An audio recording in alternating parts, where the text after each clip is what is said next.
And today, we have a very, very special blessing.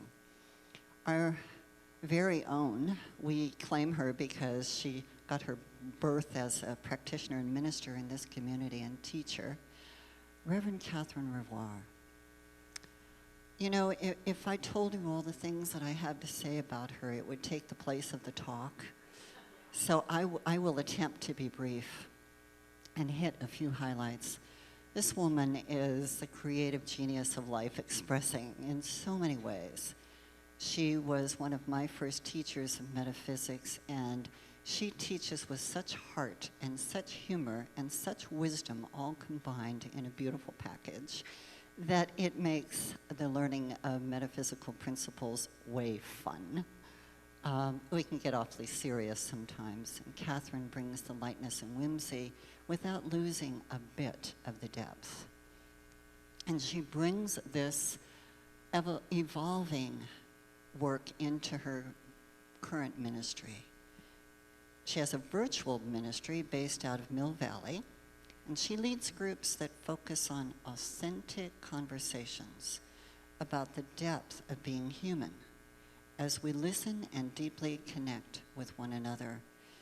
And you know, she'll be sharing today on her latest passion, which is the neurobiology of oneness. And I'll bet she's going to do it with wit and wisdom and lots of love. Her sacred conversation groups are available in person as well as online. She has a global ministry, and we're very, very blessed to have her here today. Welcome, please, with all of the warmth in your heart, Reverend Katherine Revoir.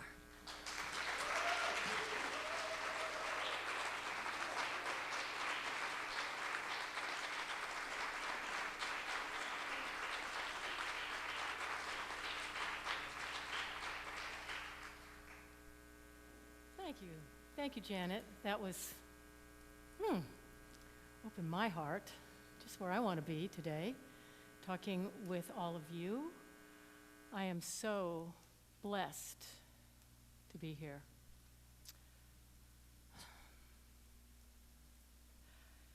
The theme for this month is letting go of discord and embracing harmony.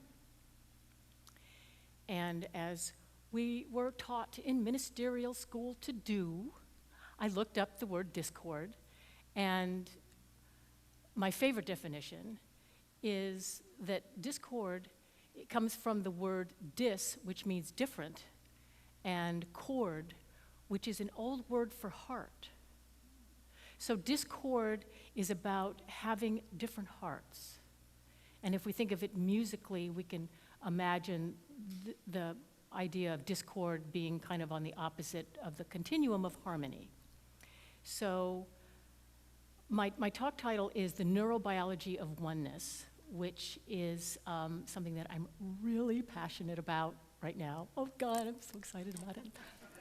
I get to talk to you about the neurobiology of oneness. This is really fun for me. We are all wired to connect with each other. Our brains are wired to connect with other brains from the very beginning of life. We come into this world wildly receptive to receive love and care and tenderness and understanding, and we just do whatever we need to do to get it. And so in my learning of, which is what I've been doing for the past 4 years or so, about what's called interpersonal neurobiology, which is a way that it's a study of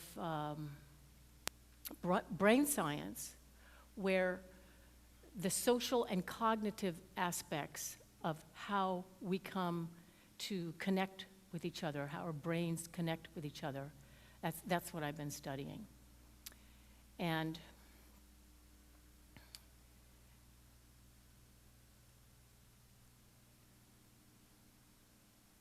we do this from the very beginning. We are wired to reach out and connect and become one with our caregivers. There's a woman that's by the name of Beatrice Beebe, who is, she studies attachment theory, which is another way of how we come to connect with each other through our brains. And she studied babies, 4-month-old babies. And what she found with their primary caregivers, which could be either their mom or their dad, it doesn't matter really who that is, but I'll call it the mom just for simplicity, that a 4-month-old baby will look into the face of the primary caregiver, of the mom, and this is right here is where we read expression on other people. We go right here to this area in the face. And the baby will only go emotionally to a place where the mother is comfortable. So if the mother is not expressing some emotion, the baby will actually, at 4 months, drop that emotion from their emotional lexicon. And then that baby will possibly grow up to not be able to recognize that emotion in other people. So when I learned this, I thought, wow, that's interesting. And then I started thinking about it and went, oh my God, my mother was a put on a happy face kind of woman. And she always had that happy face on. And I noticed that I had a hard time reading sadness in other people's faces. What are they thinking? Is it, are they sad? Are they angry? Are they fearful? And I had to train myself. Thank goodness our brains are neuroplastic. As we are connected, as we are wired to connect, we also have the ability to change our brains. So I had to learn, what does a sad face look like? Because in my work, it's really helpful to be able to know that. So we're wired to connect when we don't get those needs met. And basically, we come in having so many needs. And our needs are universal, and it doesn't stop with being a baby. We all have the same needs, which is one of the ways that I see that we are wired for oneness, is that we all have the same needs. And it's easy to think, oh yeah, we all have the same needs for sleep and food and shelter and things like that, but we also have the same emotional needs. And we come in really doing whatever it is we need to do to get those needs met. You don't see babies, saying, oh, I'm gonna not cry because I don't wanna, bother mom. They're gonna go out and they're gonna get those needs met. When that doesn't happen, then we can, as infants, start to figure out in our, precognitive ways how to get those needs met. So this is the beginning, these are the roots of codependency. When we don't get needs met for whatever it is, we go and we try to figure out how we can rearrange ourselves so that we can get those needs met. That's how wired we are for oneness. So for example, a baby might be singing, well, if I'm just quiet, then maybe she'll pick me up. Or if I make enough noise, then maybe I'll get some attention. And we develop these MOs that can carry right through our lives. And for me, my MO was I grew up in a home where there was 2 older brothers, and we were all close in age. We were all in diapers at the same time. My mother was kind of wild, and I did not get a lot of attention. And so what I did was I decided that my MO was going to be to do whatever I needed to do to get attention. And that included, being a class clown, being a problem, being trouble, getting kicked out of schools, you know, going on to go into the ministry, you know. There's a potential for a lot of attention in the ministry, but I wouldn't recommend it as a strategy for getting attention. So when there's a mom that's present who is really with the child, there's a wonderful word called attunement that's kind of like an orchestra. It's like an instrument that attunes itself to the orchestra.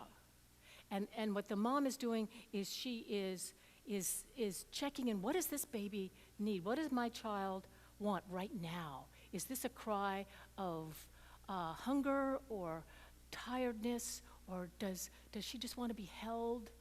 And this is a way that we attune our instrument to the instrument, the brain instrument of somebody else, instead of doing what happened when I grew up in the 1950s, which was expecting the baby to attune themselves to me. We'll have that baby, you know, be in my schedule, and we'll do it my way. So this attunement is a way that we move closer to oneness.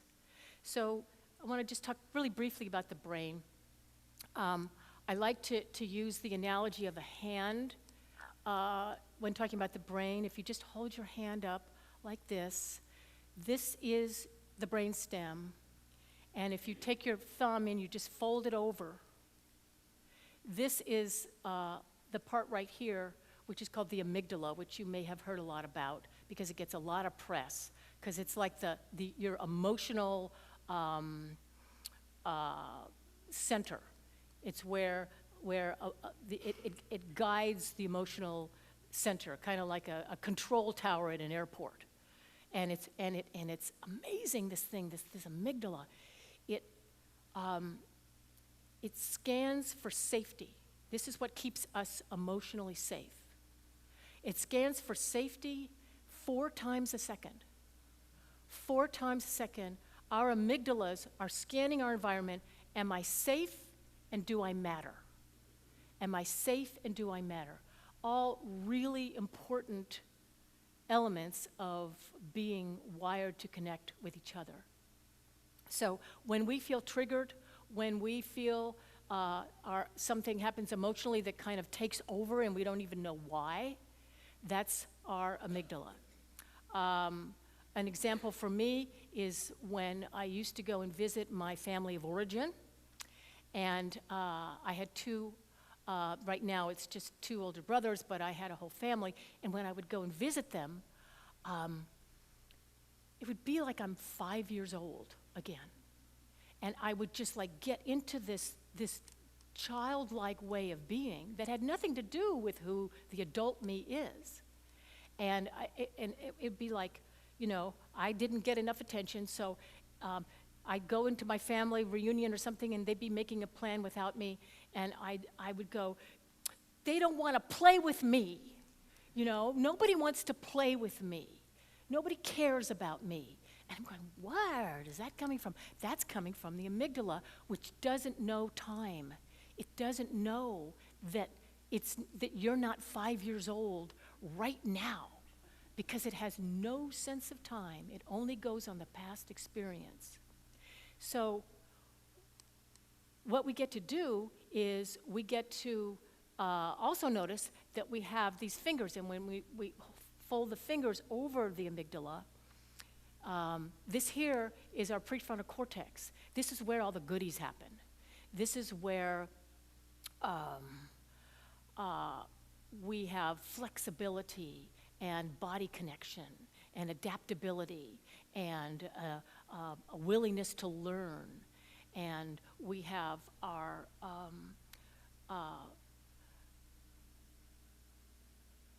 everything that's good that happens to us happens in this part of the prefrontal cortex: empathy and compassion and willingness to be with each other and regulating fear and regulating our body. It all happens here.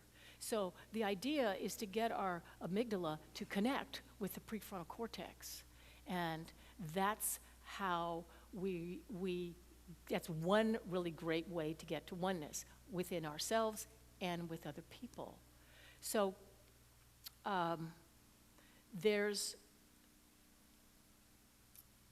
we're also wired to know in our brains what's going on with other people's brains.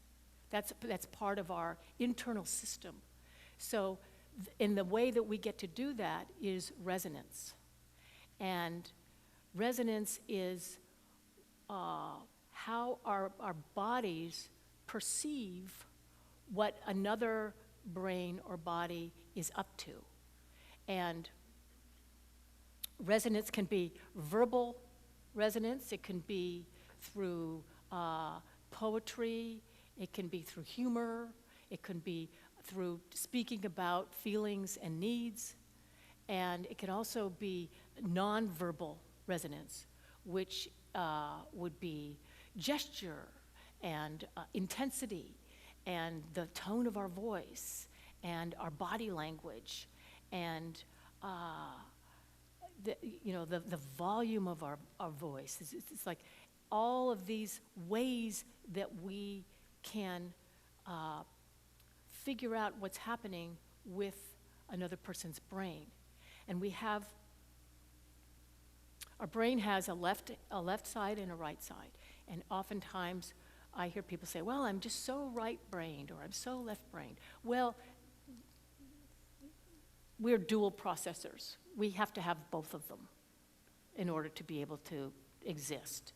So, but the left hemisphere is set up like an orchard. If you can imagine an orchard with orderly trees in rows, and the trees are like this, and the dendrites of the trees are touching each other.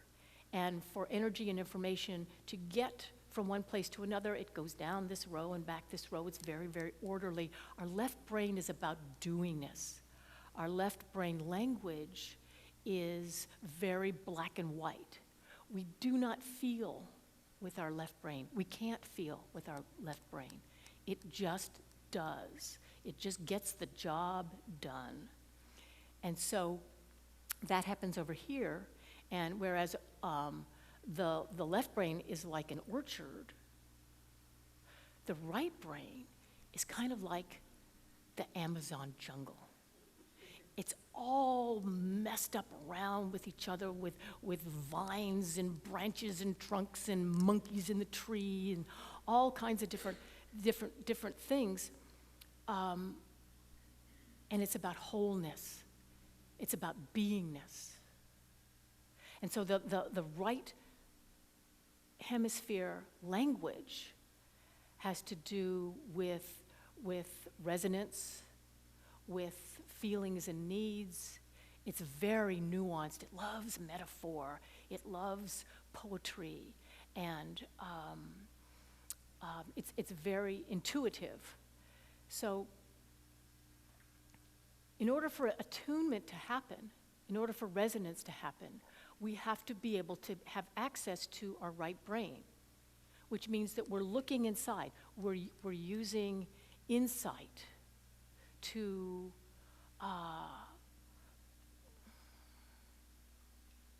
figure out what's going on with ourselves and with somebody else.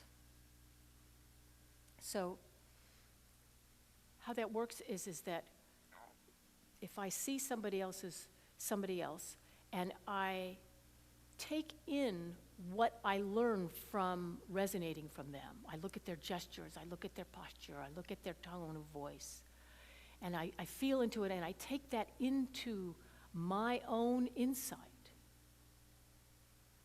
And then I allow my own insight to come together, and then from there, I'm not just listening to them, I'm taking them into me. I'm taking them into a part of me. We think that so much that we live from the neck up, But actually, our entire bodies are our brains. And when we resonate with somebody else, we're actually inviting the essence of who they are into us. And we can feel it throughout our bodies if we're paying attention. So we resonate with what it is that they're doing. We take what's inside of us, and then we hand it back out to them, and then they receive what we are. And then in that way, we are connecting. Our oneness is actually happening physically. I mean, as metaphysicians, we all know that we're all one, and I until I started studying this, I never really got that there's such a big physical component to this. So when we take somebody else into ourselves, and then we resonate with them, and then we like make a guess. We make a guess about what might be true for them. That's called empathy. And empathy, to me, is like the golden egg of resonating. So with empathy, we can stand with somebody. We are, empathy is like this beautiful song that Margaret sang about the pebble in the pond. If we think of a pond as oneness, and we think of empathy as a way to, an empathy guess would be like putting the pebble in the pond, and the ripples go out, and it affects somebody else. And if we make a guess about what's true for somebody, and we do it with warm curiosity, then we're resonating even more. If we do it with an open heart, we're resonating even more. And the more open our heart is, the more we are becoming one with somebody else. On our altar today, our beautiful altar that Marcia made, the giraffe is such a wonderful symbol today, because the giraffe is the animal with the largest heart. It needs a lot of blood to get that head up there to eat the trees and things like that. So I love that we actually have that on there on the altar today. So our brains long to be understood. They long to be understood more than anything else. And from what I've noticed, our brains do not long for unsolicited advice. No, I should reframe that. My brain does not long for unsolicited advice, and yet that's how we tend to support each other in our whole culture. It's like, for a long time ago, I had some chronic back pain. And, oh my God, the unsolicited advice.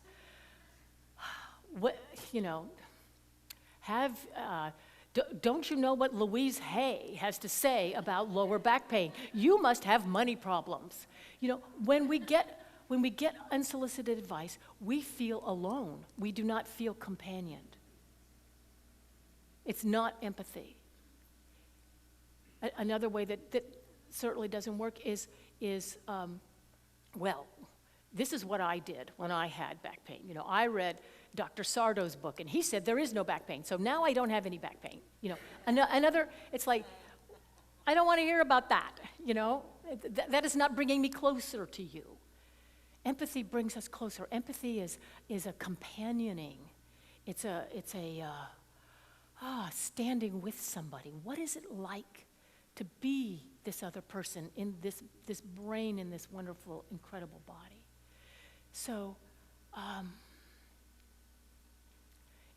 empathy to me is the divine thread of connection in our oneness. Yeah. And when we experience empathy, then this amygdala here Here's the prefrontal cortex. It gets rewired. When we are companioned, and this is the work that I do in the world, is I work with people that have had emotional trauma that it gets in the way of living a life they want to live. When inner parts of us are companioned with empathy, then the neurology changes. We no longer get triggered because we have this part of our brain that can regulate us is now in charge. And then a memory that might be triggering, moves from the amygdala right into this place called the hippocampus, which is a great word. Hippocampus, it sounds like, you know, we all know what it sounds like. But it's the Greek word for seahorse, because it looks like a seahorse, the hippocampus. But the hippocampus knows time. It can put it in a place. It says, oh, okay, you had that issue when you were 5 years old, but you're not 5 years old anymore. So now maybe it's a little bit upsetting, but it doesn't have to hijack your life. So this is how our neuroplasticity can help us move to oneness with ourselves, so that we can not only connect the dots within ourselves and bring together fragmented parts of us that are kind of sitting off in corners, not being accompanied, but we can connect more deeply with other people. I was at my grandson's preschool graduation on Friday. I used to laugh at preschool graduations because it's like, it's not college. But you know what? It was lovely. And they, you know, here's a bunch of 4-year-olds, and they have their little mortar boards with a little glitter on them. And the moms had given the teacher who started the school 30 years ago this bench. And the bench was going to go on the playground, and it was called a buddy bench. And when one of the children gets lonely, they go and they sit on the bench, on the buddy bench, and then a teacher or another classmate will come and sit with them on the bench so that they are not alone. And I went, wow, that's what it's all about. We need each other. Our brains are wired to need each other because we're already one. How much time do I have? Like 2 minutes? No minutes.